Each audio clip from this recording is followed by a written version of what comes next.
My name is Matt Beausoleil, and although I'm not a classically trained chef, my passion for cooking and refined palate have earned me great respect in the culinary industry. Join me and many amazing people who call the Outaouais their home as we prep, cook, and bake at the beautiful Alpina Lodge located at the renowned Le Nordique Spa in Chelsea, Quebec. From community members to chefs, we will highlight the cultural diversity and incredible food scene that the Outaouais has to offer. I myself chose to call the Outaouais home, and it is because of the wonderful people that you will meet that we can truly enjoy our region. This is Cooking Adventures Outaouais.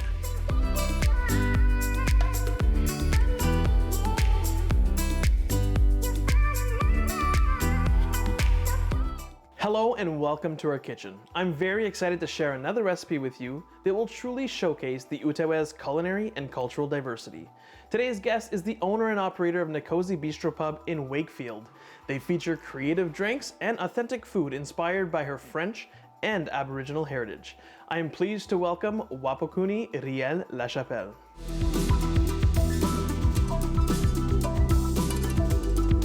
Thank you for having me, Matt, in this beautiful cottage. Absolutely, it's a pleasure of mine for sure to have you. I like to share stories about my guests, and you know that I love Nikosi Bistro-Pub. It's my favorite nighttime hangout and food. And tell me a bit about your culinary journey, and how Nikosi Bistro-Pub came to be. Okay, long story short, I guess I can say that I was lucky in some ways. I'm Métis, and so growing up, I actually grew up in the Outaouais. I grew up in Wakefield, half in Abitibi-Témiscamingue, and then most of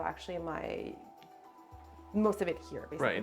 Right. So my dad would go hunting, and so we were 5 kids in my family, and so I learned at a very young age we were very resourceful. We kind of used everything, and there was that just being able to go out. And even though when I was younger, maybe I didn't exactly think it was like super awesome to go get hares or or hunting for. Let's just say I ate a lot of hare, a lot of fish, a lot of perdrix, partridge, or grouse, pheasant, all of that good stuff. But back then it wasn't as common as that, per se today. And so I really not only got to learn about those amazing, super healthy, basically organic foods. Natural, but there was also a respect to the food. Absolutely, yeah. Like leaving tobacco and just doing it a certain way and utilizing all of the animal. And that's where really my culinary background started. I remember being with my dad in the kitchen a lot, and he would just, I just really was intrigued by what he was doing, and he had his French books opened and all this stuff, and trying these sauces. And so he was kind of doing that French cooking, infusing with the Métis Aboriginal cooking. Exactly. Cool. Yeah, so that's where it stemmed from. And the restaurant itself, Nikosi Bistro-Pub? So the restaurant itself, it wasn't just my dad's side. My mom's side was my mom's from Quebec City, and it was just like that mixture of. And so from a young age, I kind of had that passion. And so I decided to go out west, and I started working in the hospitality industry. As of 18 years old, I wanted to work in a restaurant. I started from the bottom up, and I would just basically, if I had a day off, I would go try other restaurants in Whistler or wherever I lived at the time. And so I've always kind of done that. And I've always one of the basic things about the restaurant is I really like the fusion between, it have some partridge in it, but I'll do something that is maybe East Indian with some partridge, or I'll do what we've done in the past is doing a Reuben but using venison, and doing our own Dijon with blueberry in it, and using bannock. So just kind of that stuff. And it's definitely fun, and it's not something that we see typically, which is one of my biggest attractions to what you're doing, right? And I love it. So, when you try and create a new fusion dish, when you're trying to conceive something, are you looking at both sides, Aboriginal and French? Or are you looking at French and then adding the Aboriginal portion into the dish? Or do you really look at a dish you like and then see how you can incorporate your different cultures? I think it's more Third option, I'm not the type of person that you'll see me. I crave something different every day, like breakfast, lunch, dinner. And so I'm always cooking extra and giving them to certain people, certain friends. I will, and depending on the season also, again, going back to us being 5 in my house and being resourceful, that really, you know, I tried to be cost effective, but also using the product in season. And the restaurant just turned 4 years old a couple days ago, so it's just beautiful. You know, happy birthday, Nikosi Bistro-Pub. Thank you. It's been a couple weird months, but yeah, no. So I think all of those combined, I just get inspirations, and also, I mean, there's always new trends, there's always different things, and I think it's just like adding a touch, and it's the demand. People want to try new things, and there's a lot of food intolerances, so all those things kind of go hand in hand. Right. All right. So if there was one thing that you had to pick, or maybe the best things that you enjoy about the Outaouais, what would it be? Okay, the best thing, I grew up here, like I said, most of my life. I was away for a long time, and I came back here to open my restaurant, and I think that kind of answers it. Yeah. And also, obviously, Nikosi Bistro-Pub is like my favorite. Your roots, your family, your story, right? Yeah. No, but my family, obviously, it's also, it's just, there's so many beautiful little hidden spots, as far as culinary, but also just being in the Gatineau Park, I live by the Covered Bridge. Wakefield in itself, I live in Wakefield, so Wakefield in itself is just that little, I don't know, it's just, you feel the little like je ne sais quoi. Yeah, and Chelsea also is beautiful, and a lot of the products that I'm going to be using tonight comes from places around here. Perfect. Well, let's start talking about the dish we're going to make tonight. Perfect.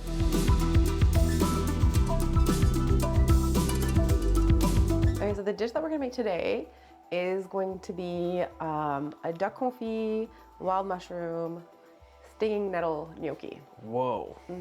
Now that's not typical. That's not something that we would regularly eat. Maybe at Nikosi someday. But let's talk about today's ingredients, because we heard of stinging nettles. What do we have to make our gnocchi? Okay, so to start with the gnocchi, it's pretty simple as far as ingredients go. So we're going to use some russet potatoes. Right. 3 large ones. We'll make more than enough for 2. Okay. We're going to use some... So before we move on, these potatoes have been baked? Right, okay. So they've been baked. So there's many different ways to make gnocchi. That's right. There's a quick version, which you can boil the potato. Long story short, if you have some extra time, baking is better. It just kind of sucks that. Yeah, exactly.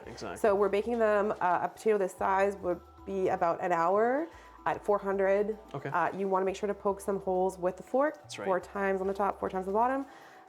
And basically you want your knife to go through it, or your fork to go through it. Yeah, so depending on your oven, some are stronger, some are, so just, it might need an extra 5 minutes, under 5 minutes. So yeah.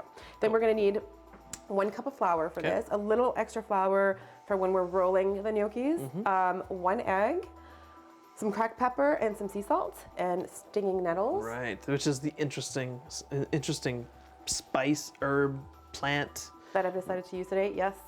It's a really beneficial leaf. Yeah, for sure. There's lots of belief for blood pressure, blood sugar, all kinds of things. Right? And it actually, I really enjoy the taste of it as well. Right. It's just a nice little herb that, So it's a leaf that you could harvest, but it's difficult. So you could purchase it locally at like a health food store? Well, I've purchased a lot of the things here today at local places. So I bought this at La Forêt in Wakefield, which is our natural food store. Right. Yeah. Beautiful. All right. Okay. So let's start making gnocchi. Perfect.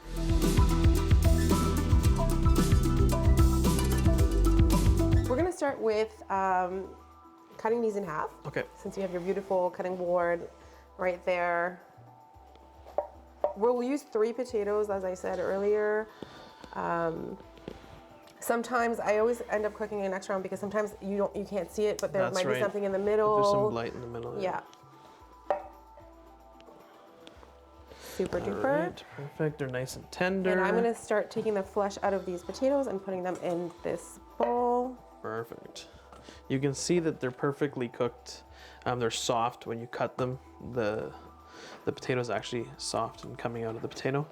So as we do this, the interesting part is that this is how we take the potatoes out of the skin. The next part of the process is going to be fun too. So basically, yeah, I mean, you can do this also if you bake too many potatoes the night before, if you're making double baked potatoes, whatever. It is easier when you're using a rice, maybe, or mashing the potatoes when they're like fresh of the same day. Yeah. Yeah, when they're warmer. We will be using a potato ricer today. Right. That being said, I've done it with a potato masher. You just want to make sure that you mash it really well. Yeah. And that's right. The substitutions are important for the folks at home, because if you don't have a potato ricer, which will really help us. This is a potato ricer, just so people can see. I have this because I use these types of things at the restaurant, but at home I would just use my potato masher. Right. All right. Okay. So we can put the skins in this extra bowl here. Yeah, and then Matt, if you don't mind, actually, I will take those skins, yeah. And then if you don't mind ricing the potatoes for me, that would be great. Perfect. And I can get our section set up here. Okay, so I will actually trade you. Yeah, perfect. And we'll just take these and then. So now the trick here, it can be a little bit tough to rice them because it is a little bit firm. However, you load the potatoes. Don't be afraid to use your hands. We're wearing gloves because making gnocchi can be messy. It sure can. And sticky and fun, but the end product is just so delicious. It is. All right. So what the potato ricer does is it just kind of gives you a better, all evened out mashed potato, whereas sometimes with your masher, you can miss some chunks. And I find sometimes that it's hard for me, so I just maybe put a little bit less, then I'll just do it. But basically we're making perfect mashed potatoes by hand, right? Exactly. So while you're doing that, while you're ricing the potatoes, I'm gonna set up our little section here. Perfect. Of basically, this is the 1 cup of flour that we have, which I'm gonna just put here on right on our counter, clean countertop. Perfect. I will grab, a little bit more flour here. On this flour, we're gonna put some cracked pepper.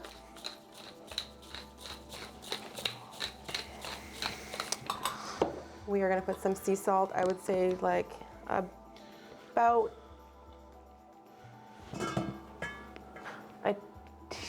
a teaspoon. Yeah. Maybe a little bit more. Maybe a little. Again, I like to flavor the gnocchi, but I also like at the end when you taste the final dish, then you could add pepper and salt to your liking. I love salt. Not everybody does. Some people have, it's just kind of preference, right? Preference, yeah. And what's nice is that it's something that you can adjust and adapt. So if you make the gnocchi one time and it doesn't, it's too salty or it wasn't salty enough, next time, to add a bit more salt. Exactly. As far as the stinging nettles, I like at least, well, I've been putting 1 tablespoon. Right. Just in there. It might look like a lot, but I like it. But again, you can use this, but you can do, if you wanted to make your gnocchi with some garlic powder, with some, the Cajun, you can use curry, whatever. You can create, gnocchi is the delivery system for the flavors that you want to make. We've got our flour. Thank you, Matt, for ricing the potatoes. We got our flour, cracked pepper, our salt. Now we're gonna put our potatoes on top here. And we are gonna crack 1 egg here in the middle. Take one of these eggs and Here, I'll take slightly, thank you. And then just slightly whisk, not too much. And just pour in the middle. And this. So we're technically making like pasta made of potatoes. Basically, yeah. Sweet, fluffy, yummy gnocchis. Delicious pockets of. Yeah. So we're it's just so good. Just basically. So good. Lost for words sometimes. They are delicious. So we're just basically I'm just trying to basically incorporate all the ingredients together. You're not gonna mix it really hard. You're just kind of trying to do it without kneading it too much. Right. Trying to bring the ingredients to stick together, but not really make a dough. No.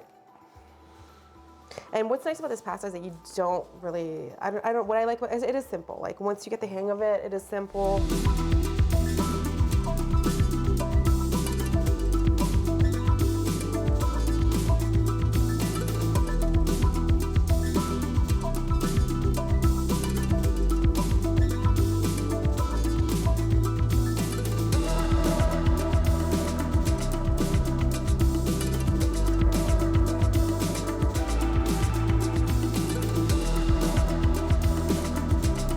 Have our gnocchi baby.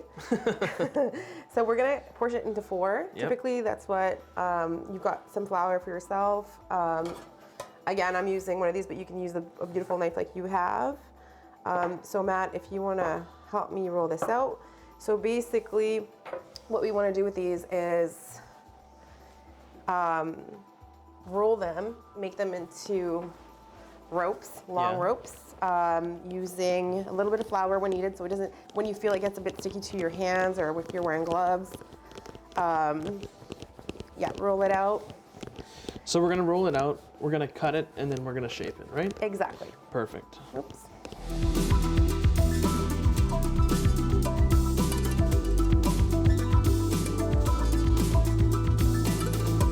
Okay, so now that we've got our gnocchis rolled out, we are going to cut them into little pillows. Perfect. I have this again that is useful if you have one. If not, a knife, whatever knife works great. And little fluffy pillows. And what we're gonna do with these pillows is, once again, if you're in a rush or whatever, you can leave them as is. We call that rustic gnocchi. Rustic gnocchi. I personally like, there's a reason why sometimes there is a tool that you can roll gnocchi on. A gnocchi board. A gnocchi board. Again, if you use a fork and use the back of it, it gives it ridges, and these ridges actually get the sauce to latch onto the gnocchi, and that's right. So it makes a little bit of a difference there. So once again, Matt can also. There's different techniques of doing gnocchi. Some people roll them on the fork, some people. Yeah, for sure. But at home, the fork is the best way to do it. Yeah, it really is. Yeah. But the ridges will hold the sauce. So let's finish this, and then we'll get them in the pot. Perfect. We're gonna make it a very salty water. We're just waiting for the water to boil.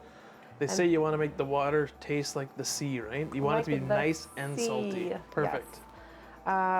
So yeah, and then basically we're gonna put the gnocchi in, and it literally takes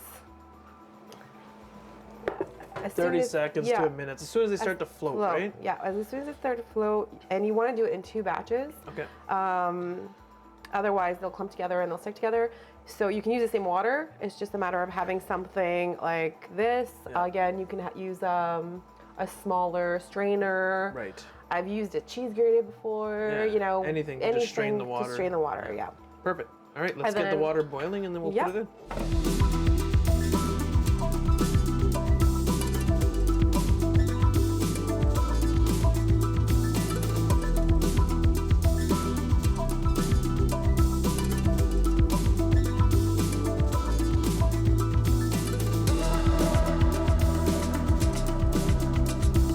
Okay, so now, as you can tell, Matt, they're all kind of floating up to the surface. That's right. So they're cooked. This is how we know that they're cooked. Yeah, basically. So, and since we pretty much put them all in at the same time, you just give it an extra like 30 seconds so they're all up at the same time. Again, because we're cooking them in 2 batches, what we're gonna do is once they're all floating, we will put them in a bowl and coat them with a little bit of olive oil so that they don't stick together. Perfect. And then if you can see like another 15 seconds. This is my favorite part, I think, of making gnocchi. I think it surprises people because it's kind of time consuming to roll them and then you're like, oh, wow. So now they're pretty much all up to the surface.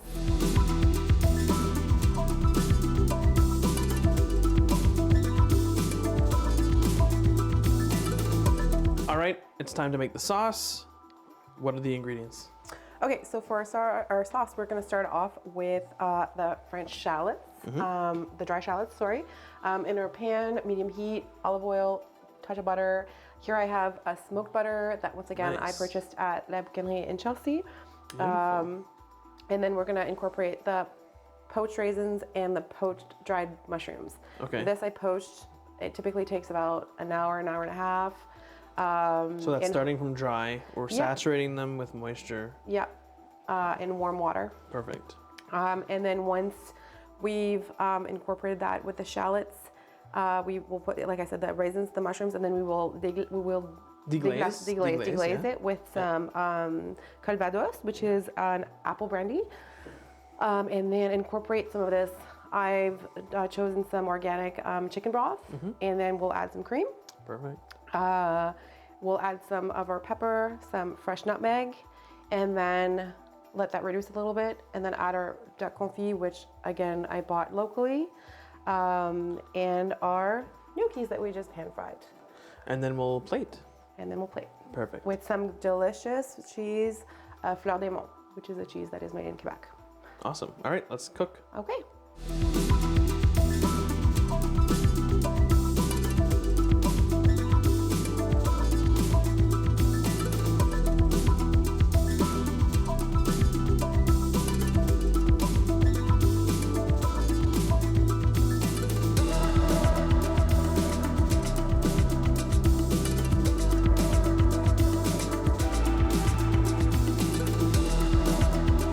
So we're gonna try to bring all the sugars out of these to make a little bit of a glaze with the, and we've chosen today calvados. Yeah, perfect. All right. I'm gonna add with this, we're gonna add, you wanna make sure that your pan is like medium high, about an ounce, maybe an ounce and a half. And this is gonna caramelize the sugars. And then before this, before the alcohol has evaporated completely, we're gonna incorporate the chicken broth and the cream. Okay, perfect.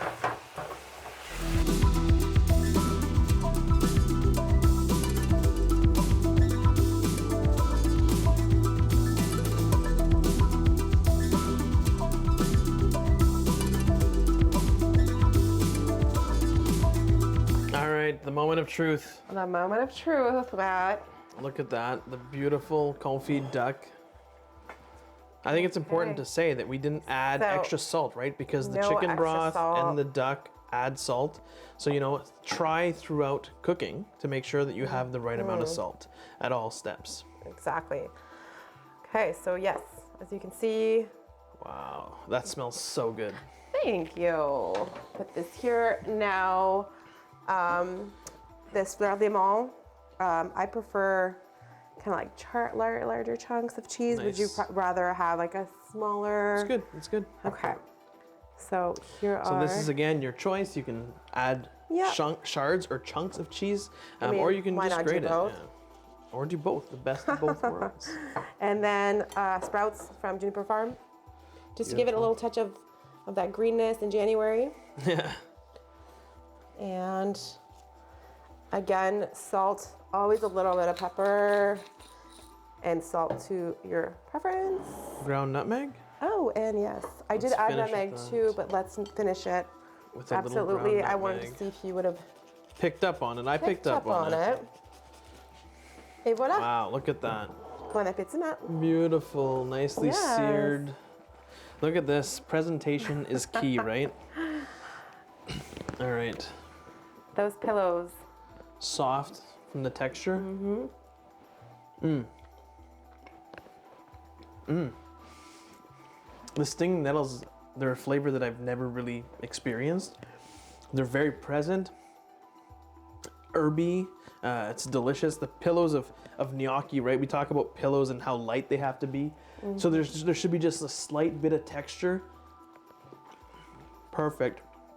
We browned the gnocchi. We did. Which created that nice little crust and some flavor. Yep. Let's get in here and get some of the mushrooms and some. And then some of the raisins. Raisins, some duck, the ultimate bite. The raisins bring some sweetness, a little bit of sour from the raisins as well. Oh my God, this is absolutely amazing. Adds that touch. That's right. The calvados and the deglazing really added that that sweet caramelized flavor as well. So let me ask you, does this represent Nikosi a little bit? My French heritage, my Aboriginal heritage? Now this right here really represents, French, Outaouais, Aboriginal. This is absolutely amazing. Thank you. Thank you for having me. Thank you very much for joining me. Thank you for sharing your story, your culinary journey. Talking about your baby, your restaurant, Nikosi Bistro-Pub. Celebrating 4 years. It's an amazing feat, and congratulations on that. Thanks for sharing this. Thanks for sharing the recipe with our viewers. It's been an absolute pleasure. Thank you very much. Thank you for having me on the show, Matt, once again. And I'm happy that you enjoyed the dish that I created tonight for you. As always. And come and see me at Nikosi. Once again, a very special thanks to Wapokunie Riel-Lachapelle of Nikosi Bistro-Pub for sharing this amazing gnocchi recipe with stinging nettles. Don't forget that this amazing recipe, as well as all of the recipes featured in this show, will be published in the Cooking Adventures Outaouais Cookbook, brought to you by the Regional Association of West Quebecers. On that, be happy, be healthy, and eat well. Ciao for now.